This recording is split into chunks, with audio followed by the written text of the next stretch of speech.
Bonjour et bienvenue. Good afternoon and welcome to American Hort's Women in Horticulture series for the month of August. I am Mary Beth Warden from American Hort, and I'm honored to host today's interview with Valérie Berger, co-CEO with her sister Mélissa of the industry-leading growing media company, Berger. Before we get started, I do have a few housekeeping items. All of our listeners are muted and will be muted during the duration of the interview. If you do have questions, please post them in the Q&A box, and I will ask them during the interview or during our Q&A period at the end. The interview will be recorded, and recordings will be available afterwards. This program is not to be reproduced, modified, publicly displayed, or distributed in any form by any means without express written permission of American Hort and the presenter. To secure permission, please contact us at American Hort. So with these housekeeping items out of the way, let me introduce today's Women in Hort guest, Valérie Berger. Valérie is co-CEO of Berger. She first completed a degree in psychology and human resources at the prestigious HEC Montreal Business School. She went on to earn an MBA from the Université Laval, including a semester at the Copenhagen Business School in Denmark. With 2 degrees under her belt, Valérie honed her expertise in sales, human resources, and management at Frito-Lay, where she held positions as regional sales manager for Quebec and as director of human resources. Valérie returned to the family business in 2007, and among her many responsibilities, she has helped realign the company's marketing processes. Her unwavering goal has always been on focusing on the unique needs of each and every customer. Known for her energy and dynamic personality, she is a passionate runner and skier, and she always makes time for her family, friends, and colleagues. So welcome, Valérie. How are you? It's great to see you. Great to see you as well. I'm very excited to be with you this afternoon and all the people that are remotely. Thank you for the invitation. Oh, well, thank you so much for taking the time to be with us and for your support of American Hort and specifically for this Women in Horticulture programming. We really appreciate it. So where do we find you today, Valérie? Actually, I'm at home. We are working remotely since March. So I'm in my office at home, and finally, after 2 months, the kids can go to the kindergarten, so you won't hear them in the background. So I'm happy about that today. Did school start this week? Yes, but they're too young to go to school at this time. My daughter is 4, and my son is 15 months old. So. Oh, okay, excellent. Well, great. Well, we're going to start kind of early on a little bit, if we could. Why don't you tell me a little bit about your family? We obviously know you have a sister, Mélissa. Do you have any other siblings, or where did you all grow up? What was it like growing up in your family? We're only 2 girls in the family. I think it was enough. But my father is telling us now that if he would have something to change in his life, he would have more children. Maybe because we're not that bad as children. But so we were the only 2. It was we were surrounded by a big family in my parents' side, both sides. And so fulfilled childhood, very loved. My parents raised us in the way that we should trust in our guts, ourselves. So we were raised in a very small town here in called Rivière-du-Loup. Okay, excellent. I'm going to share a slide because you provided us this information a little bit about your family story. I know Berger was founded about 50 years ago by your grandmother, who owned some peatlands in the Saint Fabien, Quebec, Canada region. Tell us, what was it like being part of a family that owned a business? How much was the Berger company part of your life when you were growing up? Well, this is for sure. It has been always there, and it's always. I remember my dad going to work, leaving for visiting some customers. My mom helping him packing and all that. So it was always there, and my father he didn't. His expectation were not that we were going to take over, but he did a good job of keeping us informed and making sure we were going to like that. So he was sometimes, giving us some good internship things. I remember I went to Texas for a couple of weeks touring with one of our rep, Martha, which is still with the company now. So all those experience that he allowed me to do has kept me informed about the company. But it's been there since I'm very young. Yes. Sure, sure. That's great. Why don't you give us a little bit more background on the company if you'd like? I have another slide that you've been gracious to share that talks about your locations. You want to give us a quick overview of the company? Yeah, actually, with the first dream of my grandmother, she knew how to work the peatland because her father knew that. So she said, I'm gonna try that." And then my grandfather moved with her, and they continued the business together. Then my uncle and my father took over, and this is where it becomes a little bit more plans towards America. So we have 11 harvesting sites where we harvest the peat with big tractors, and we also have 8 plants either to bag the peat or to bag some mix as well. And we are at the moment building the 9th plant in Manitoba. Very proud of that project. It's a milestone for us being able to supply mid-center of the states, being closer to our customers, and it's going to help us with plant capacity as well. So looking forward for that new plant to come in beginning of next summer. Well, that's great. Congratulations. Sounds like things are going well and you're expanding. That's good to hear. Yes, and we have 700 employees now with us, so it's a lot of people who are continuing that dream as well, helping us on a day-to-day basis to make all of those things happen. Wonderful. Great. So tell us, Valerie, what was the spark that really started you on your journey in horticulture? Can you repeat that, please?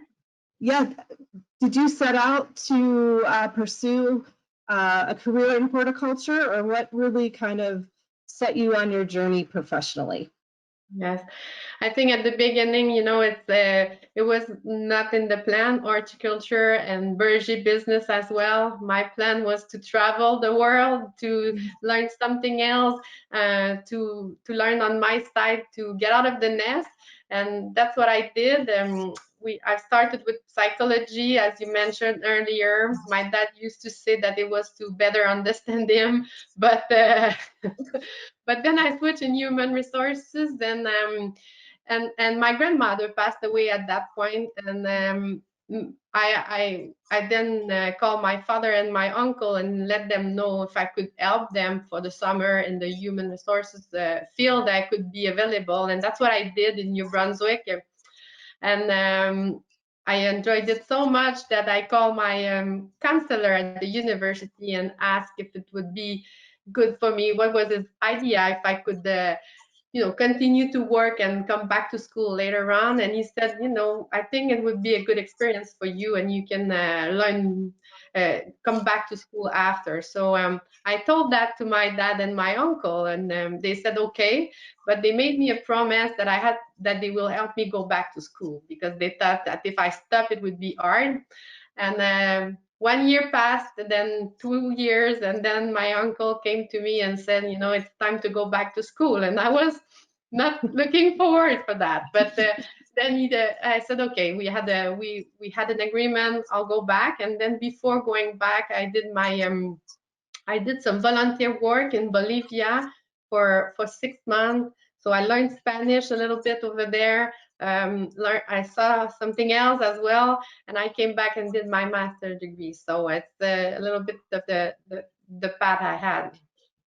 Great, great. Then suddenly I went back to work for Frito-Lay, the chips company, and it was very far from horticulture.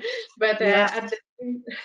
at the same time, it was a great experience for me, a very good school. It's a great company. They are very well geared for execution and the way they were monitoring things. So I learned a lot. I think it was my second master degree when I was working there. I had a great boss over there.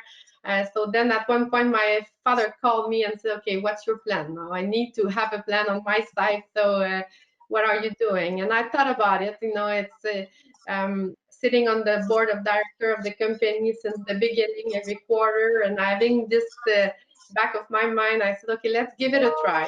I'll try and I'll see how it works. And this is where I came in. And I don't regret it at all. This is a great industry. And the ride has been great so far with my sister and my uncle and father. Oh, that's wonderful. Great. So as you and your sister grew up, did you both have roles in the company? And, tell us, how did you both become co-CEOs? Was that an easy decision to come to? But yes, it's kind of it's not a career choice, I would say. It's more a way of living. So for us, it was yeah, it was a big choice because we knew what was coming with it. There's good things, but there's also some pressure about it, and you always learn about the third generation. The statistics that a company lived through the third generation are very low. So we were a little bit concerned on that, but we took the decision. I took the decision first, and I was very happy when my sister decided to come as well, because I saw my grandparents doing it, together. My uncle and father as well. It's been leading, co-leading company since the beginning, and so it's good for me to have my sister to can count on her. Sure, great. So how does that work, being co-CEOs? I mean, how do you both make decisions? I mean, how regularly do you meet together? Do you consult each other on everything, or how have you kind of set up the responsibilities together? Yeah. First of all, my sister and I are very good friends in life, so we have a great complicity and a good communication. That's the base that we have. And when we came back in the business, my father told us, if you don't agree, if you don't get along, it's not worth the project. So you need to make sure you get along together, and that you don't lose your sisterhood. So that was the first thing he told us. And so with that in mind, I think what makes it works as well is that we split our responsibility. And so Mélissa is more production, logistics, supply chain. She's great at what she's doing, and I'm more sales, marketing, administration. And where that is split, we don't step on each other's feet. Sorry. We make sure that we trust the other decision, and then we don't change the decision. I think that this is why it's working so well, because we don't have the same strength as well. So I'm not as comfortable as she is in her field, and it's the same. So it make it work. So yeah. Sure, it sounds like you found a really good balance between the two of you. Yes. Yeah. Great. We still have a lot of fun doing that. Yes. Good. Well, that's important. That's great.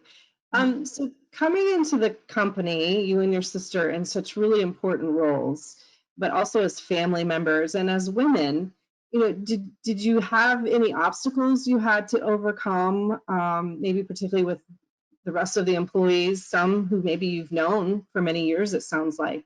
What were some of the obstacles you faced, and how did you get through that together? But it's sure that you have to prove yourself at one point with the employees as well. I think there's one thing that did help Mélissa and myself. We both work somewhere else. So we could we learned where we were good at and where we were not good at. So we built our own confidence working somewhere else. So when we came back in the business, we had that, and people were saying it as well. So I think that was one of the good things. Second, as a woman, I think my grandmother made the path for us in the company. Really, she by starting a business in that time, she really helped us with that. So there was no debate if it was okay for a woman to take over or not, because she was the one starting it. And I also think I'm privileged because it's an industry with really nice as well. The art business is very relationship type business, people, very oriented people, and family owned business a lot as well. So I feel comfortable also. I don't know if it would be the same in different businesses, but the art environment is make it easier as well. Yeah. Sure, sure. Well, I was going to ask you, what are some of the advantages and what are some maybe of the disadvantages of running a family business? Yeah. Of running a family business? Yeah, that's a good question. But I think the advantages is that you live in it for so long. So there's some things that you don't need to learn when you get in. And I also think that now the best consultant I have is my father and my uncle. So it's good. They're really, they're available. They want it to work as well. So I think that's one of the thing, and now also the culture of it. I would say we're very close with the people we work with, and the community as well. And I think the background of a family business helps that. And so I don't know if it's my grandmother legacy because she was so close with the people she was working with, and she was a great leader. But it's how we feel internally in the family. You mentioned culture. How would you describe your company culture? Or can you tell us about maybe some of the values you and Mélissa work to instill in your associates and your colleagues at Berger? Yes, those values are coming from the roots as well of my grandparents. We have the proximity. We have 4 core values at Berger that are making the tone. Tone. I don't know if it's translating, but if it's translate, yeah.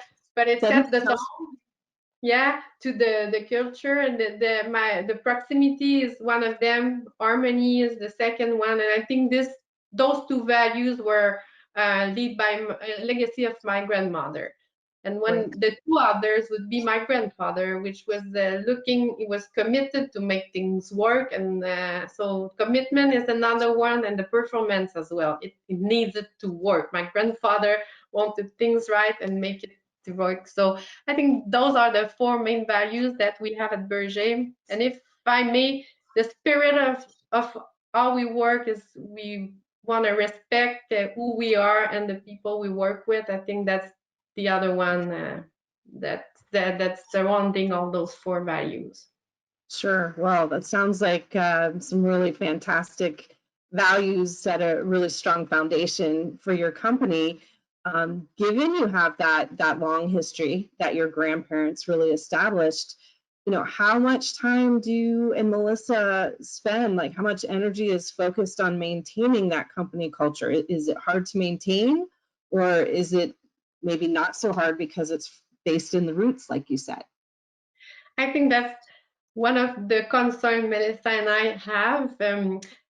Because when you grow, and we've been growing very fast in the last years, so it's one thing to be close to the people when you're on one side. It's different when you have 9 sites and plus the 11 one that harvesting sites as well. So it's always back on our mind. But I think what we have been doing good lately is that we're not the only one carrying those values. It's important for us that the people that we hire are leading those values as well, and making sure that all the employees are experiencing that as well. So that's what makes it harder, when you're growing. But I have to admit that we have a fantastic HR team as well, with helping us to. So, for example, what they sent at the Mother's Day this year, everyone was working remotely, so we all received a plant at our door for the woman who had some children.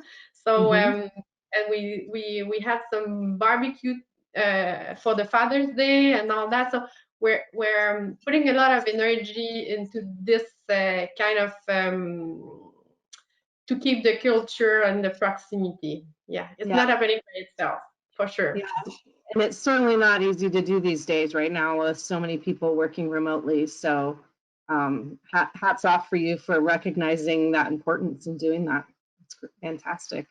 Yeah. I think you mentioned you have 700 employees. I think you told me you have 120 women employees. What have you found to be, this is a question from a listener here, have you found to be the most impactful policy or practice that has benefited women in your company? Is there any particular policy or action you take that you think is particularly supportive of women? We don't have a firm policy on that. There's the Quebec, there's the regulation for equity and all that. But I think that I think at Berger, if you're a woman or a man in your role, there's no difference.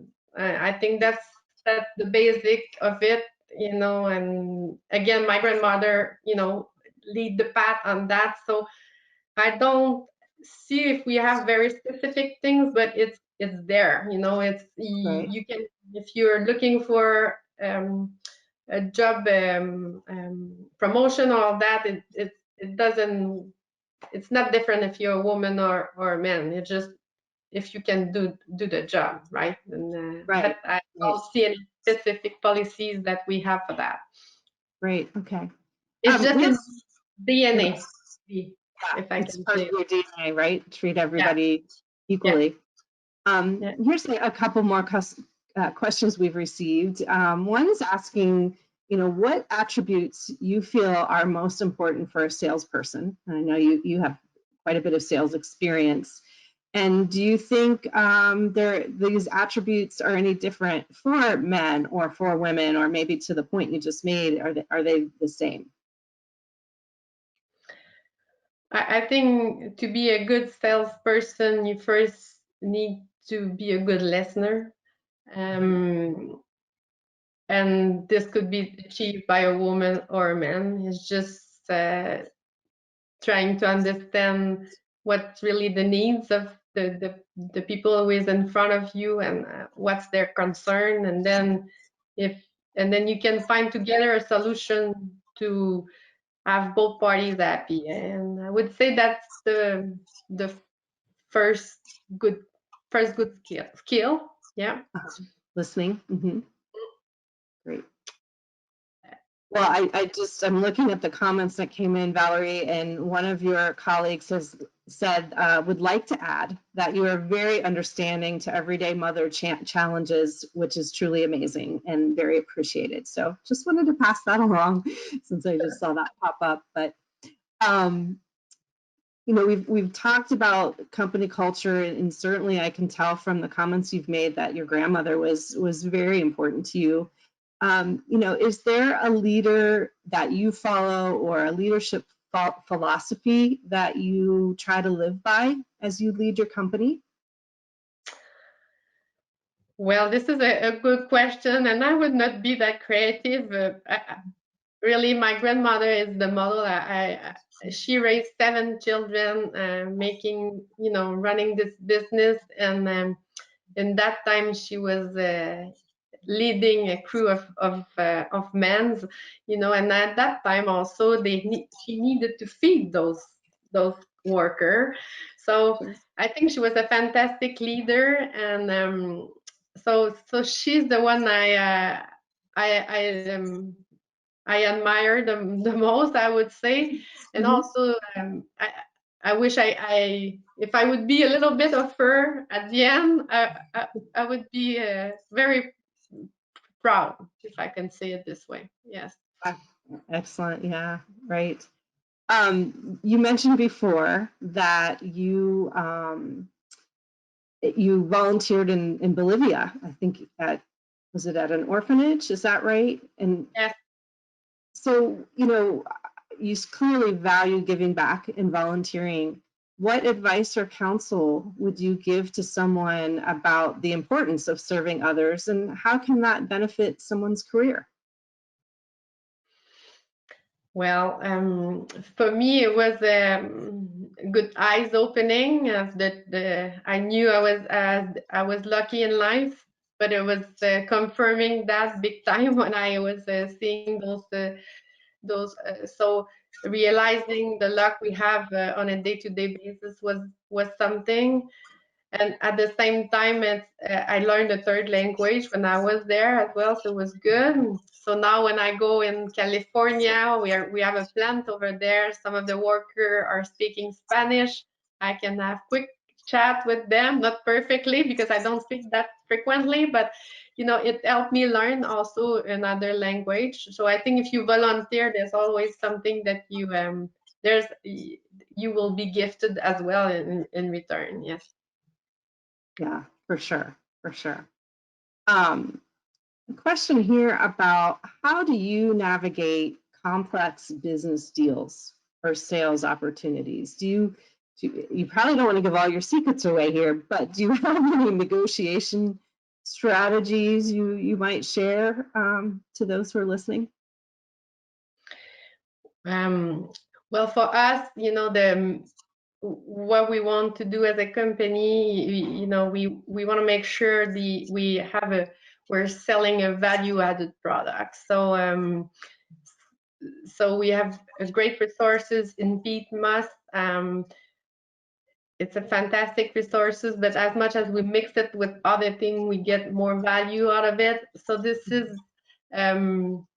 we're expert in harvesting, but we are also very good at mixing a consistent product. And this is what we want to make sure we sell to our customer, and making sure that we respond to their needs by mixing the good mixture for their plants, right?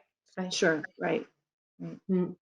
So what role does R&D then have? Because I would imagine it has a pretty big role in your business. R&D? Yes. Yeah, we have a great team internally of R&D. I think, first of all, what we have at Berger is that we have a dedicated sales team. We have more than 30 people normally on the road visiting customer. Having this close relationship with the people we want to service and best serve. And those people, the rep, are bringing back some information to us how we can help better the customer, and this is what we're trying to relay to the R&D, so we can develop products that are going to help better our customer and serve better their needs. So that's how we want to make sure that the R&D is functioning, and that they will help creating new and innovation recipe first, and second also help understand how our product is reacting when our customer are growing different type of plants, so we can help them throughout their culture if they have some needs on that, so, with technical services that we have in place as well. So that kind of goes back to one of the attributes you were talking about in terms of being a strong salesperson is very closely related to this in terms of listening. So really understanding your customer and understanding how the product is working for them sounds to be something really important to you all. Yeah, good summary of it. Yes. Yeah. Great. So, this has certainly been a challenging past five, almost 6 months dealing with this pandemic. It's hard to have an interview these days and not acknowledge what's going on around us. But, is there anything that surprised you about your team during this time, or surprised you about, how you and your sister Mélissa work together? Because it's certainly been quite different. Yes, for sure. It's um, I think Mélissa and myself knew we had a strong team, but the best surprise, and it was not a surprise, but it's that it's confirmed.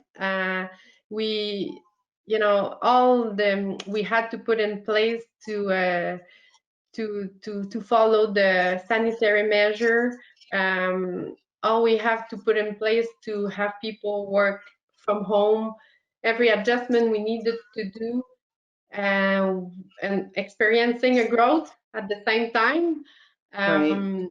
you know, proved us that we have a terrific team to help us. And we were, everyone rolled up their sleeve and make things happen. And we were, very close. We did some video conference like that on a day-to-day basis with my executive team, but as well with all the employees twice a week to give them some updates at the beginning. And lately we're doing that every 2 weeks. But the surprise, that was not really a surprise, but it was the team, the strong team that we have that can help us. Sure. Mm. Great. Well, being a CEO of a company is really a significant career accomplishment, and particularly being a female CEO, right? We know there are not a lot of females in high-level executive roles. Have you ever felt like you've been treated differently because you're a woman, even though you are CEO? Mm. Or have you had any challenges, or as you reflect back, that learnings you've had from those situations that you want to share? I would say not that much. Maybe it's I'm lucky because the context is there for me. But as I think, uh, if you respect the people you talk, no matter what, if they are a CEO or which level title they have, they will respect you in return, in most of the cases. And I think that's what happened.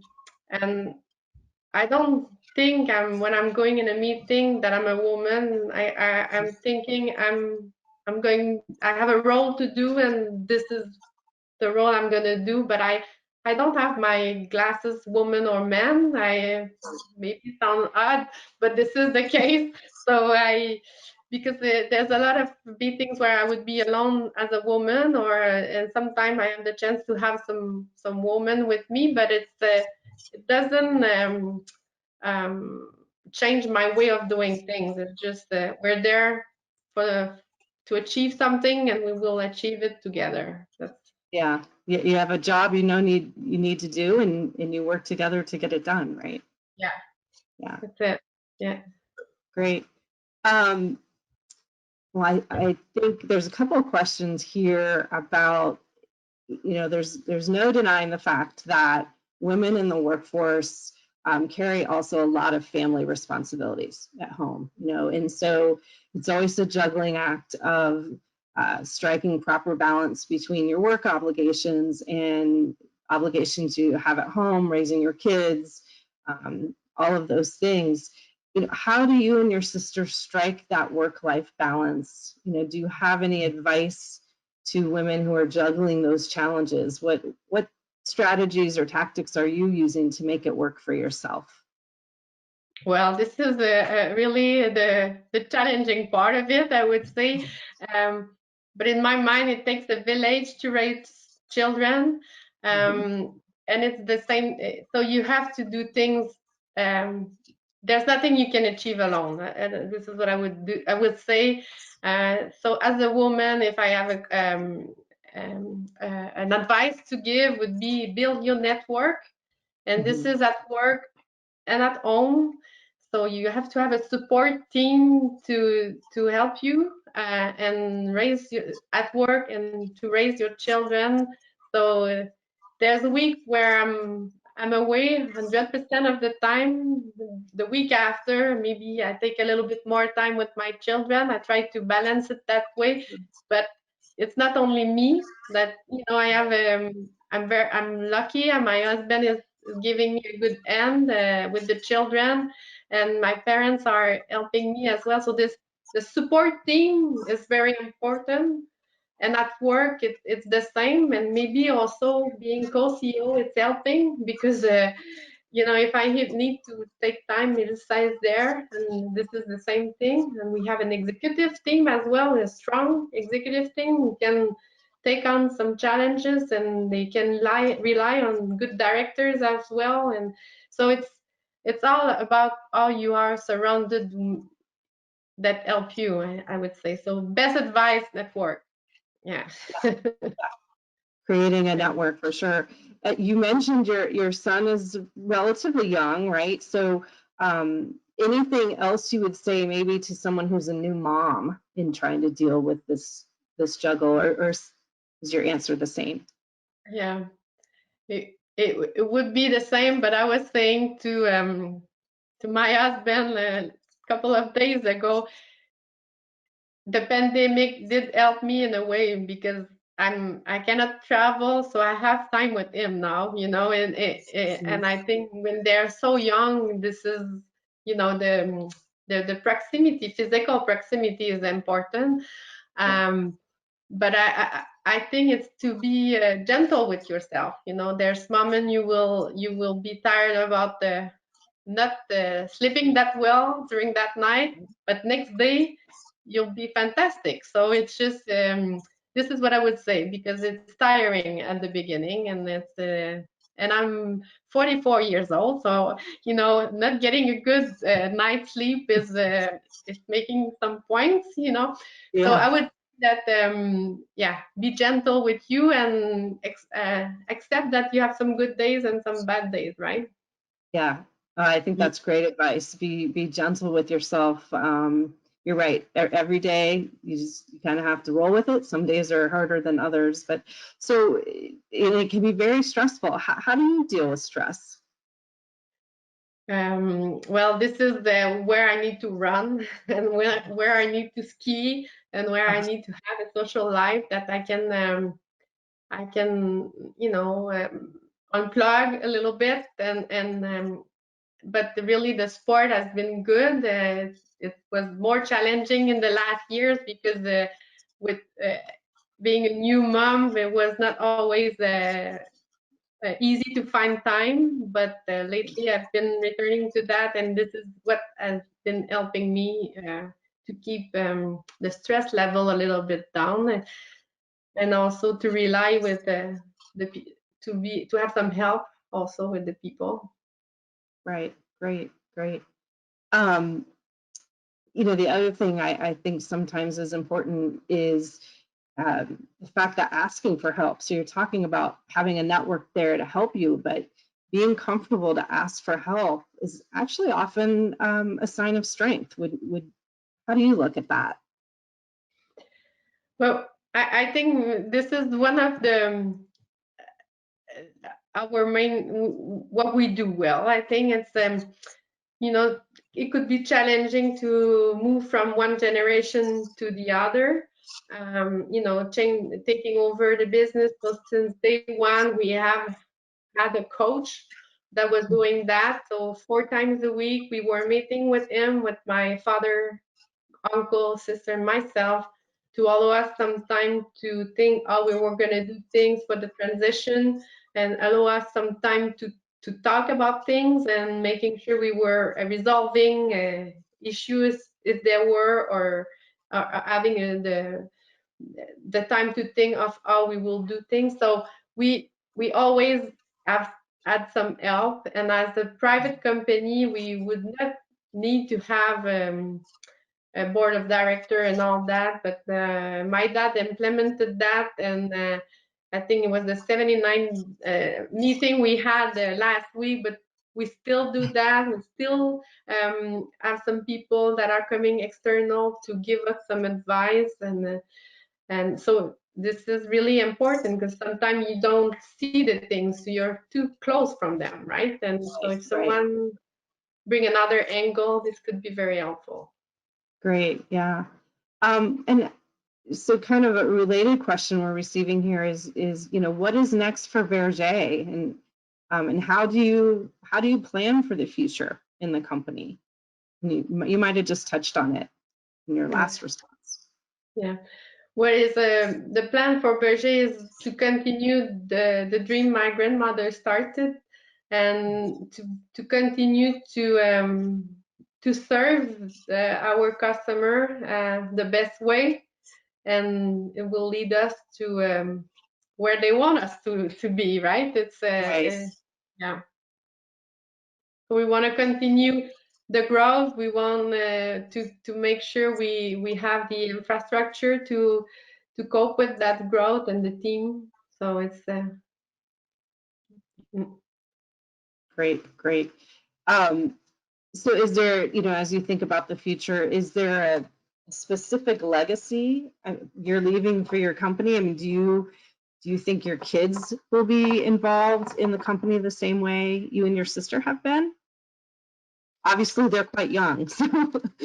yes, and if they do, we would need to have like a in between for sure, because yeah, they're so young, and if they want to do their own things first, it will bring us in a couple of years for sure. I'll be old, but for sure, it's it's a dream for my sister and myself that they would continue, and but you cannot force anyone, and they need to like it because it's involving, and it takes some energy, and they need to be willing to do that. Otherwise, it will not be a success.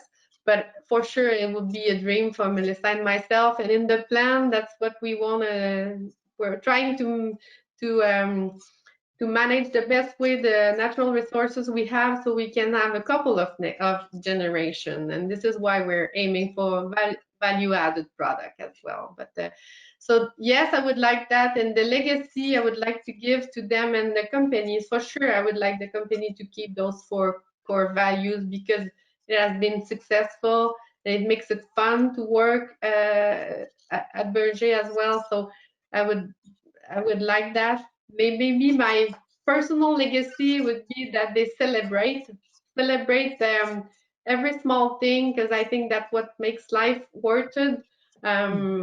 So if every small thing deserves a celebration, I think, and this would be, and we do that at Berger as well, and I hope we will continue to do that, and then my children will have this sense of enjoying what is there.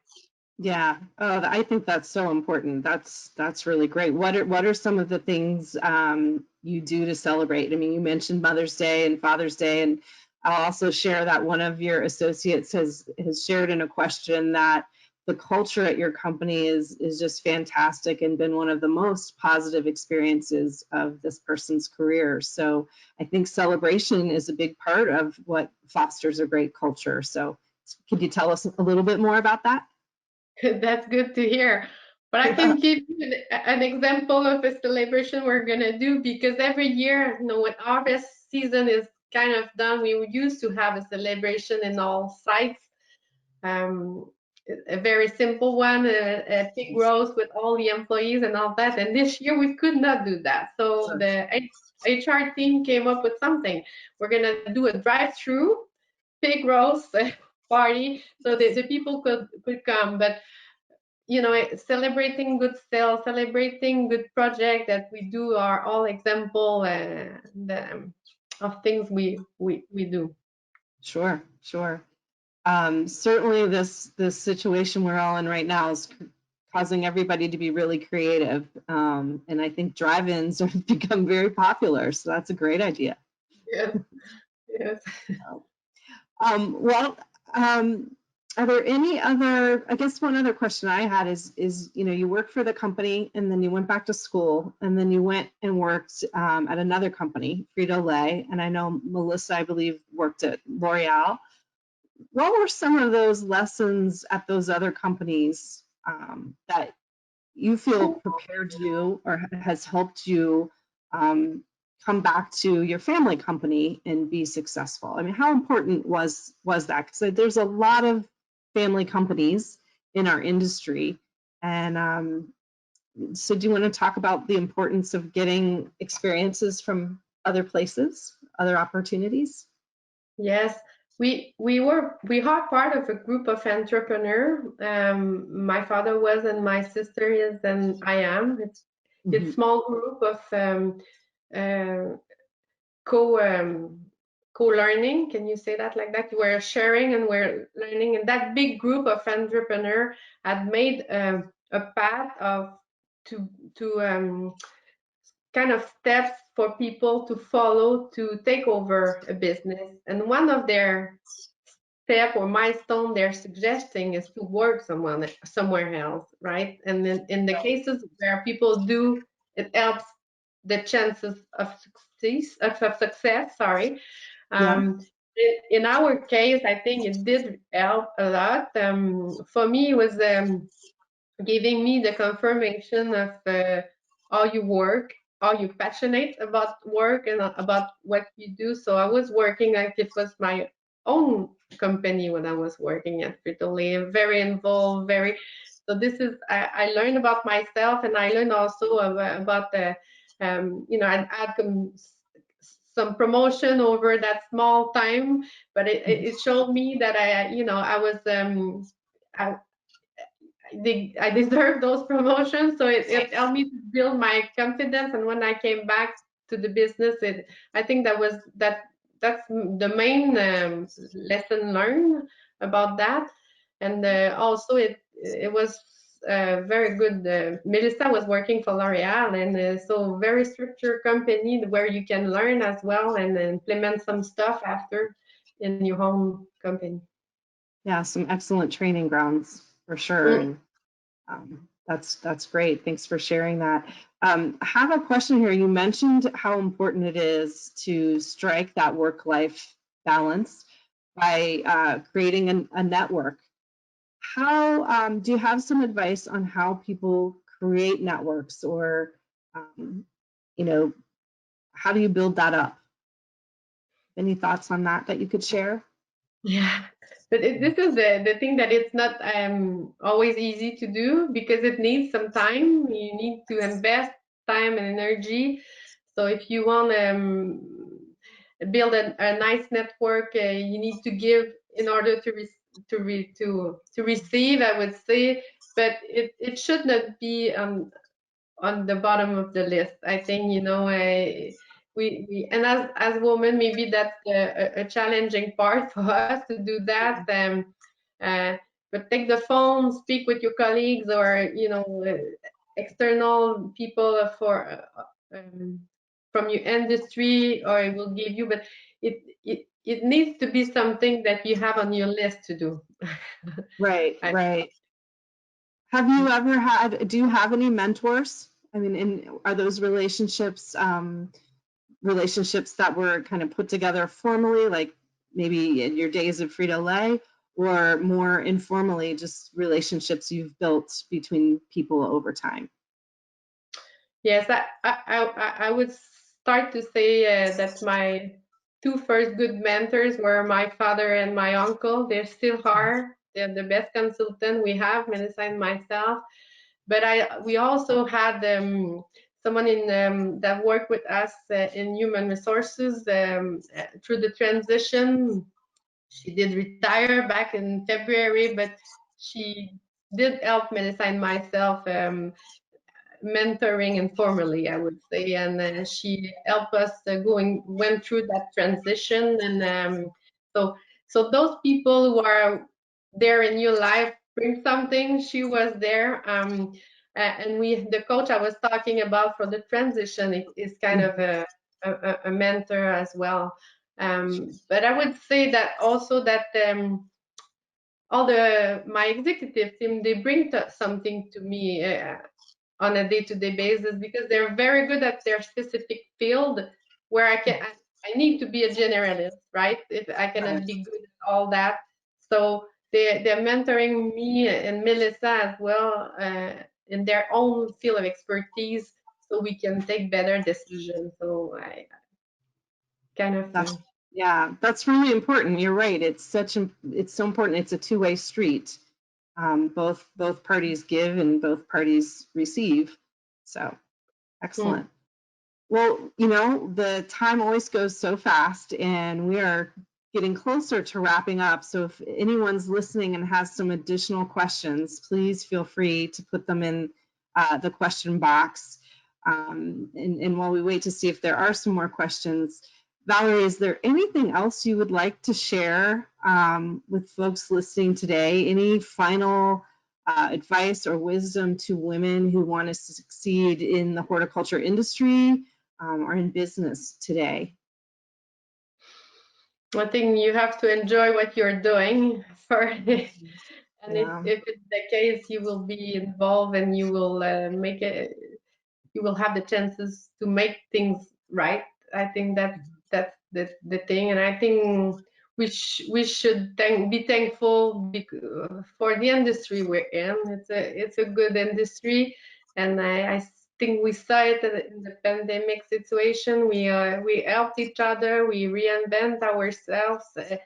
So I think this is good also, and I want to thank you for putting that together for women. And I would like also to thank the people who took the time today to listen. It's kind of a flower to me. I don't know if this translates, but it's nice. And I thank you for that. And if I have some customers who are listening, thank you. Thank you for taking the time, and thank you for choosing Berger. Oh, well, thank you. This has been just very inspiring. In fact, a comment just came in that you are a very grounded person and very inspiring. So I want to thank you so much for joining us today. Another comment coming in of thanking you for being a leader and working, let's face it, horticulture is male dominated, as are other industries. And so thank you to you and your sister and your grandmother who've set such a wonderful path for other women and just all of your associates and people in the industry to follow. So before we close here, I do want to share with everyone that our next Women in Horticulture interview is coming up. Sorry, trying to get my slide to advance. Is coming up on the 23rd of September, and that will be with Rachel Gooder of Plant Peddler, a world-class wholesale growing and garden retail operation in Cresco, Iowa. So come join us to learn how sports played a role in Rachel's pursuit of a career in the green industry. Learn what her favorite role is, because she wears many hats, and how she's faced adversity, and that's helped make her a stronger person. So lastly, if you have an American Hort member you think would make a great guest for a future Women in Horticulture interview, we'd love to hear from you. So please reach out to us at hello@americanhort.org or email me directly, and we'd love to receive your suggestions. So encore une fois, merci beaucoup, Valérie Berger. Thank you all for joining us. We hope you will join us again next month, and have a great day. À bientôt.